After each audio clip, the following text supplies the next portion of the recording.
Hello everyone. इस video में हम डिस्कस करने वाले हैं 2014 का सितंबर का सीटेट का पेपर फर्स्ट सीडीपी सॉल्यूशन। इससे पहले जो फरवरी में एग्जाम हुए थे सीटेट के, उनका सॉल्यूशन हम कर चुके हैं। पेपर 1 और पेपर 2 का काफ़ी अच्छे लेवल के क्वेश्चंस हैं, वो 2014 में पूछे गए थे, तो आप ज़रूर देखना सॉल्यूशन। जो सीडीपी का सेक्शन है वो दोनों में कॉमन रहता है, तो लेवल 1 वाले लेवल 2 का, लेवल 2 वाले लेवल 1 का ज़रूर देखना। ठीक है, तो करते हैं स्टार्ट सेशन को। हम 2011 से लेके 2023 तक सारे प्रीवियस ईयर क्वेश्चंस करने वाले हैं, जिससे आपको अनदर एमसीक्यू लगाने की बिल्कुल ज़रूरत नहीं है। जो पेपर बनेगा वो इन्हीं में से बनाए जाते हैं। ठीक है, एक्सप्लेनेशन के साथ सोल्यूशन रहेगा। तो फर्स्ट क्वेश्चन है, cognitive development is supported by. जो संज्ञानात्मक विकास निम्न में से किसके द्वारा समर्थित होता है? फर्स्ट ऑप्शन है conducting relevant and well design test as frequently as possible. देखो, टेस्ट है वो कभी ज़्यादा पॉजिटिव आंसर नहीं देता है, तो एलिमिनेट कर दो।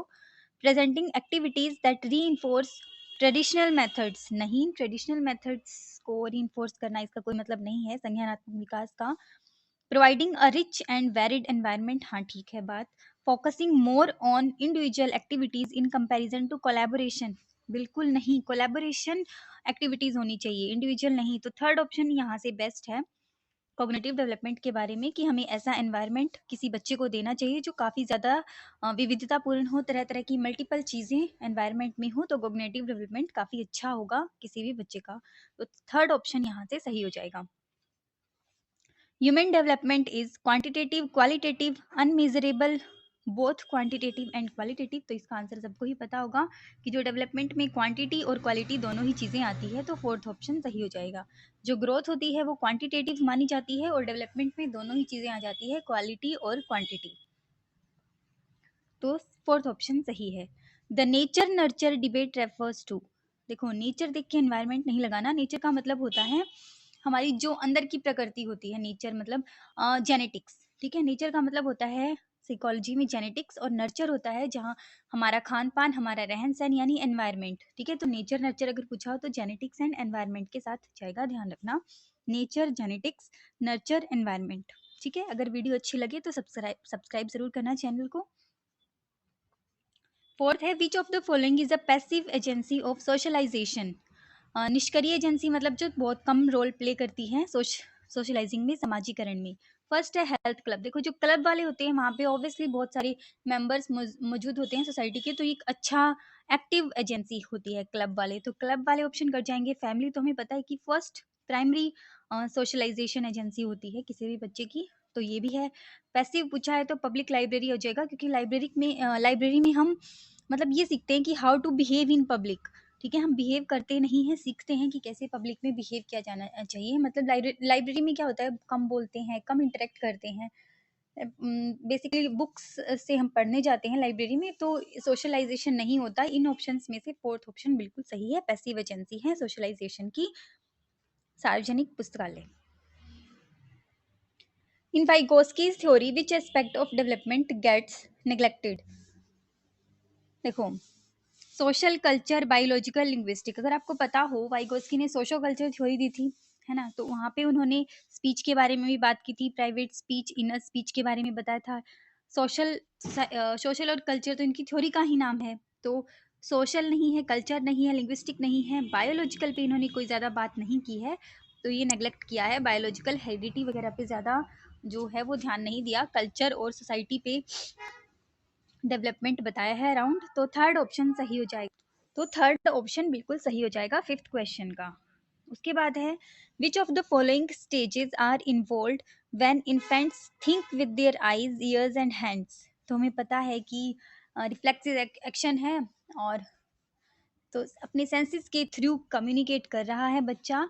तो ये कौन सी स्टेज है, ये होती है sensory motor stage according to पियाजे, जहाँ सेंसेस के थ्रू सोचता है, कुछ काम करता है। तो think there eyes, ears and hands, sensory motor stage. उसके बाद है, रिया कक्षा पिकनिक तय करने हेतु ऋषभ से सहमत नहीं है। वह सोचती है कि बहुमत के अनुकूल बनाने के लिए नियमों का संशोधन किया जा सकता है। यह सहपाठी विरोध पियाजे के अनुसार निम्नलिखित में से किससे संबंधित है? She thinks that the rule can be revised to suit the majority. मतलब बच्चे इस एज में हैं कि वो ये लोग रूल को फिक्स नहीं मान रहे, वो सोचते हैं कि चेंज हो सकते हैं रूल। इसका मतलब जो बच्चे हैं वो अपनी थिंकिंग रखते हैं, बच्चे बड़े हो चुके हैं। तो हमें पता है कि देखो ऑप्शंस के हिसाब से अगर हम देखें, heteronomous morality, cognitive immaturity, reaction, morality of cooperation. तो ये जो मोरालिटी का सिद्धांत दिया था पियाजे ने, उस पे बेस है। तो ये दोनों तो आएगी नहीं। दो टाइप की मोरालिटी के बारे में बताया था, हिट्रोनॉमस और ऑटोनॉमस। ऑटोनॉमस जिसमें बच्चे खुद की अपनी सोच रखते हैं, मोरालिटी को खुद डिसाइड करते हैं। और हिट्रोनॉमस जहाँ बच्चे छोटे होते हैं, 7 साल से पहले के बच्चे, जो दूसरों पे डिपेंड रहते हैं। तो हिट्रोनॉमस तो वैसे भी नहीं आ सकता। तो मोरालिटी ऑफ कोऑपरेशन ये नाम है ऑटोनॉमस मोरालिटी का, जो पियाजे ने 11 साल से बाद के बच्चों के लिए दी थी। तो यहाँ से फोर्थ ऑप्शन बिल्कुल सही हो जाएगा, मोरालिटी ऑफ कोऑपरेशन। हमें पता है कि जो नैतिक विकास का सिद्धांत है, सबसे पहले पियाजे ने दिया था, फिर उस कोहलबर्ग ने इसके ऊपर काम करने का काम किया था। तो दोनों का ही नाम आता है मोरल डेवलपमेंट की थ्योरी के साथ। ठीक है, दो टाइप की मोरालिटी बताई थी पियाजे ने, ये हम पढ़ चुके हैं पहले। Which one of the following is a form of Sternberg triarchic theory of intelligence? निम्न में से कौन सा स्टर्नबर्ग का बुद्धि का त्रिस्तरीय सिद्धांत का एक रूप है? तो सबसे पहले तो ध्यान रखना कि त्रिस्तरीय सिद्धांत है जो बुद्धि का, वो किसने दिया है? वो स्टर्नबर्ग ने दिया है। त्रिआयामी किसने दिया है? वो गिलफोर्ड ने दिया है। ठीक है, तो ये चीजें ध्यान रखना, थोड़े बुद्धि के कंफ्यूजिंग से नेम है। तो इसका जो सिंपल सा आंसर है वो जाएगा व्यवहारिक बुद्धि, प्रैक्टिकल इंटेलिजेंस। अगर आपने इस थ्योरी को पढ़ा है तो आप इजीली इसका आंसर निकाल सकते हो, practical intelligence. Who develop the first intelligence test? बहुत बार रिपीट हो चुका है ये क्वेश्चन कि फर्स्ट इंटेलिजेंस टेस्ट किसने किया है। तो ये किया था एल्फर्ड बिने ने। ठीक है, काफी बार मैनी अदर एग्जाम्स में ये रिपीट हुआ है। Phonological awareness refers to the ability to. तो फोनोलॉजी क्या होती है भाई? फोनोलॉजी क्या होती है? मतलब एक साउंड सिस्टम होता है जिसमें फंडामेंटल कंसेप्ट होते हैं लैंग्वेज की। ठीक है, तो फर्स्ट ऑप्शन है reflect and manipulate the sound structure. हाँ बिल्कुल ठीक है, यही ऑप्शन बिल्कुल सही है। स्पीक फ्लुएंटली, नहीं इससे कुछ नहीं आएगा। No understand and right, master the rule of grammar, pragmatic होता है वो, rules of grammar. So reflect and manipulate the sound structure, sound से डील करती है। ठीक है, साउंड ध्यान रखना, इसमें कोई ग्रामर वगैरह नहीं होगा, साउंड से ही रिलेट करेगी फोनोलॉजी। तो फर्स्ट ऑप्शन सही हो जाएगा। Gender discrimination in a classroom doesn't effect the performance of the student. करता है भाई, अगर आप जेंडर डिस्क्रिमिनेशन कर रहे हैं तो ऑब्वियसली फर्क पड़ेगा। तो फर्स्ट ऑप्शन नेग्लेक्ट हो जाएगा। May lead to diminished effort और परफॉर्मेंस ऑफ द स्टूडेंट, हाँ ठीक है। May lead to enhanced effort और परफॉर्मेंस, नहीं यार, मेल स्टूडेंट का जो है वो बढ़ा देगा कोई? पुरुष शिक्षार्थियों के वृद्धिन्मुख प्रयासों अथवा निष्पादन का कारण बन सकता है, बिल्कुल नहीं हो सकता। महिला शिक्षकों की अपेक्षा पुरुष शिक्षकों के द्वारा अधिक किया जाता है, ऐसा भी कुछ नहीं कह सकते हम। तो यहाँ से जो सेकंड ऑप्शन है वो सही लग रहा है, शिक्षार्थियों के हास्योन्मुख प्रयासों अथवा निष्पादन का कारण बन सकता है। बच्चे बहुत ज्यादा डिमोटिवेट हो सकते हैं, स्पेशली जिनके साथ डिस्क्रिमिनेशन हो रहा है। Which of the following is an example of learning style? Visual, accrual, factual, textual. तो मुझे आपको इसका आंसर बताने की ज़रूरत नहीं है, काफ़ी ज़्यादा इजी है ये। इसका सीधा सा आंसर है फर्स्ट, विजुअल लर्निंग स्टाइल। ठीक है, a teacher collects and reads the work of the class, then plans and adjust the next lesson to meet students need. She is doing, देखो कितना अच्छा काम कर रही है, वो एक शिक्षक है। कक्षा के कार्य को एकत्रित करता है, उन्हें पढ़ता है, उसके बाद योजना बनाता है और अपने अगले पाठ को शिक्षार्थियों की आवश्यकताओं को पूरा करने के लिए ही समायोजित करता है। तो यहाँ से जो बेस्ट ऑप्शन होता है, बेस्ट असेसमेंट हमें छांटना है, वो होता है assessment for learning, formative assessment, जो ड्यूरिंग किया जाता है। तो थर्ड ऑप्शन सही हो जाएगा। समेटिव असेसमेंट होता है असेसमेंट ऑफ लर्निंग, जो एंड में किया जाता है, बिल्कुल ठीक है। और सबसे बेस्ट होता है formative assessment for learning. Teachers who work under school based assessment, जो शिक्षक जो विद्यालय आधारित आकलन के अंतर्गत कार्य करते हैं, are overburdened as they need to take frequent test in addition to Monday test. ऐसा क्या बात होगी? ऐसी कोई बात नहीं है। उन्हें प्रत्येक शिक्षार्थी को प्रत्येक विषय में परियोजना कार्य देना पड़ता है। ऐसा तो कुछ नहीं है कि जो शिक्षक जो विद्यालय आधारित आकलन के अंतर्गत करता है, नहीं, सेकंड भी ऑप्शन ठीक नहीं है। शिक्षार्थियों के मूल्यों और अभिवृत्तियों का आकलन करने के लिए रोजाना उनका सूक्ष्म अवलोकन करते हैं। ऑब्जर्व स्टूडेंट्स, नहीं नहीं नहीं, feel a sense of ownership for the system. हाँ, यहाँ से बेस्ट ऑप्शन यही है।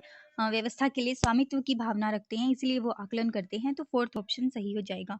How do grades differ from marks? This question belongs to which of the following class of question. देखो, पूछा जा रहा है कि जो ग्रेड अंक है वो कैसे अलग है, जो ग्रेड होती है वो अंकों से कैसे अलग है, तो विश्लेषण किया जा रहा है, तो एनालिटिक सही इसका आंसर हो जाएगा। डाइवर्जेंट की यहाँ कोई बात नहीं हो रही। डाइवर्जेंट का मतलब होता है कि बहुत सारे वेज में जिस क्वेश्चन का आंसर निकल सके। ओपन एंडेड क्वेश्चन भी नहीं है, प्रॉब्लम सॉल्विंग भी नहीं है, ये विश्लेषणात्मक है। दो चीजों का विश्लेषण किया जा रहा है, analytic. Girls students, okay, girls students के बारे में बताना है। गणित के सवाल अच्छे से सीखती है, लेकिन उन्हें तब कठिनाई आती है जब उन्हें उनके तर्क के बारे में पूछा जाता है। ऐसा कुछ नहीं है, बहुत अच्छा तर्क कर सकती हैं लड़कियां। अपनी उम्र के लड़कों की तरह गणित में अच्छी होती हैं, हाँ बिल्कुल सही बात है। अपनी उम्र के लड़कों की तुलना में स्थानिक अवधारणाओं में कम कुशलतापूर्वक, बिल्कुल भी नहीं। भाषिक और संगीत संबंधी अधिक क्षमताएं रखती है, ऐसा कुछ नहीं है, तो सेकंड ऑप्शन सही हो जाएगा कि वो भी अपनी एज के लड़कों की तरह सेम कैपेबिलिटी, सेम एबिलिटी रखती है मैथ्स सीखने की। Difficulty in recalling sequence of letters in words and frequent loss of visual memory is associated with। देखो, शब्दों पढ़ने में कठिनाई हो रही है, तो पढ़ने के विकार को क्या बोलते हैं? Dysgraphia, sorry, dyslexia. ठीक है, डिसलेक्सिया फर्स्ट ऑप्शन सही हो जाएगा। जो डिस्ग्राफिया होता है वो होता है लिखने से रिलेटेड, लिख सही नहीं पाता, बिल्कुल सही लाइंस में नहीं लिख पाता, कहीं बड़े कहीं छोटे, कैपिटल छोटे वर्ड समझ नहीं पाता। कैलकुलिया होता है मैथ्स से रिलेटेड, ठीक है, और डिस्लेक्सिया होता है मांसपेशियों से रिलेटेड, तो पढ़ नहीं पाता, इसका फर्स्ट ऑप्शन डिसलेक्सिया सही हो जाएगा।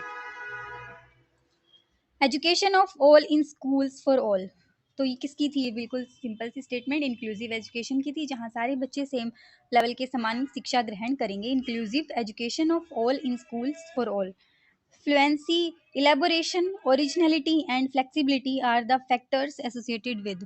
तो ये करते हैं डाइवर्जेंट थिंकिंग के साथ। जिस बच्चे की डाइवर्जेंट थिंकिंग होती है वो फ्लुएंट भी होगा, इलेबोरेशन भी करेगा, ओरिजिनलिटी भी होगी, उसके अंदर सब कुछ होगा।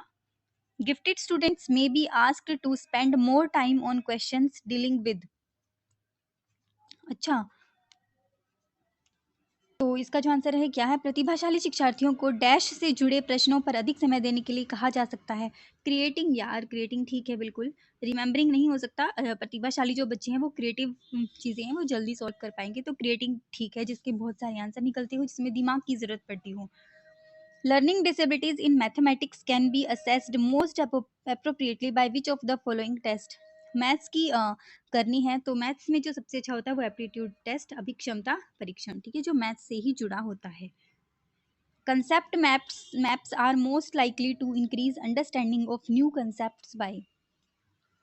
सिद्धांत चित्र के द्वारा नवीन अवधारणाओं की समझ बढ़ाते हैं। Transferring knowledge between content areas, नहीं। Focusing attention on specific detail, नहीं। Prioritising academic content for study, बिल्कुल नहीं। Increasing ability to organise information logically, हाँ बिल्कुल सही, कंसेप्ट फॉर्मेशन फोर्थ ऑप्शन सही हो जाएगा। उसके बाद है according to the theory of social learning of Albert Bandura, which one of the following is true. देखो, एल्बर्ट बंडूरा ने अपना सामाजिक सिद्धांत दिया था, उसमें बताया था कि बच्चे जो है वो ऑब्जर्वेशन के थ्रू सीखते हैं, और एक बोबो डॉल पे इन्होंने एक्सपेरिमेंट किया था, मॉडल प्रस्तुत किया था, तो मॉडल वाला ऑप्शन सही है। Play in essential and should be given, नहीं। हाँ, modelling is a principle way for children, ठीक है, किसी ना किसी को मॉडल बनाते हैं, उसी से सीखते हैं, तो सेकंड ऑप्शन यहाँ से बिल्कुल सिंपल है, सही है। डिडक्टिव रीजनिंग इन्वॉल्व, तो क्या इन्वॉल्व होता है?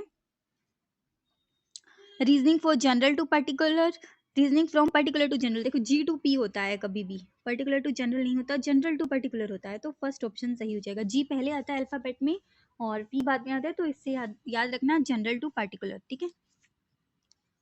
When children learn a concept and use it, practice helps in reducing the errors committed by them. This idea was given by। अगर आपने इन सबकी थ्योरी पढ़ी है तो आप इजीली आंसर दे दोगे। जीन पियाजे कम्युनिटिव डेवलपमेंट, वॉटसन व्यवहारवाद से थे, वाइकोस्की सोशो कल्चर से थे, थॉर्नडाइक ने दिया था अभ्यास का नियम, प्रैक्टिस पे बात की थी कि कोई अगर प्रैक्टिस करता है किसी भी चीज़ पे तो उसके जो एरर है वो कम हो जाते हैं, है ना। थॉर्नडाइक ने प्रयोग किया था बिल्ली पे, और जैसे जैसे वो प्रयास करती गई तो उसके जो अटेम्प्ट्स है वो कम होते गए और उसने सफलता जल्दी पाली। तो अभ्यास का नियम, 3 नियम इन्होंने दिए थे, मेन लो और कुछ गौण नियम दिए थे, है ना। तो ए ऑप्शन सही है, Thorndike. Which of the following skills is associated with emotional intelligence? Emotional intelligence के साथ क्या जुड़ा है? क्या मेमोराइजिंग, याद करना जुड़ा है? नहीं। Motor processing? नहीं। विचार करना, एनवाइजिंग? नहीं। सहानुभूति देना? बिल्कुल सही, एम्पैथेसाइजिंग। ये इमोशंस के साथ जुड़ी होती है, आपके अंदर इमोशंस है तो ही आप सहानुभूति क्रिएट कर पाओगे। The inner force that stimulates and The inner force that stimulates and compels a behavioral response and provides specific direction to that response. एक आंतरिक बल जो प्रोत्साहित करता है और व्यवहार परक प्रतिक्रिया के लिए बाध्य करता है एवं उस प्रतिक्रिया को विशिष्ट दिशा उपलब्ध कराता है, तो उसे क्या बोलते हैं यार? उसे बोलते हैं मोटिव। बिल्कुल, अगर आपके पास कोई मोटिव है, अभिप्रेरणा है, वही आपको कार्य करने के लिए आगे उकसाएगा। तो फर्स्ट ऑप्शन सही है। नेक्स्ट है which term is often use interchangeably with the term motivation? तो अगर मोटिवेशन के साथ जाता है नीड, ठीक है, आवश्यकता। अगर हमें किसी चीज़ की आवश्यकता है, अभिप्रेरणा तभी मिलेगी हमें, ठीक है। नीड, जैसे अभी हमें पेपर पास करना है, सीटेट पास करना है, तो उसके लिए नीड, हम पढ़ रहे हैं, ये हमारी नीड है, ठीक है, पढ़ने की ज़रूरत है। अभी प्रेरणा नीड के साथ काम करती है। नेक्स्ट है dash motives deal with the need to reach satisfying feeling state set to obtain personal goal. Dash प्रेरणाएं अनुभूतियों के संतुष्टिकरण की अवस्थाओं तक पहुंचने और व्यक्तिगत लक्ष्यों को प्राप्त करने की आवश्यकता को संबोधित करती है। तो ये होती है अफेक्टिव, जो अफेक्ट करती है, भावात्मक। सेकंड सही हो जाएगा। नेक्स्ट है which one of the following is a factor that affects learning positively? Fear of failure, competition with peers, meaningful association, pressure from parents. तो साफ ही पता चल रहा है मीनिंगफुल एसोसिएशन यहाँ से आंसर हो जाएगा, बाकी सारे नेगेटिवली अफेक्ट करते हैं। थर्ड ऑप्शन बिल्कुल सही है। तो ये था 2014 का क्वेश्चन पेपर। पेपर फर्स्ट है ये, सितंबर का। अगर वीडियो अच्छी लगी तो लाइक और सब्सक्राइब जरूर कर देना। नेक्स्ट वीडियो में हम पेपर 2 करेंगे।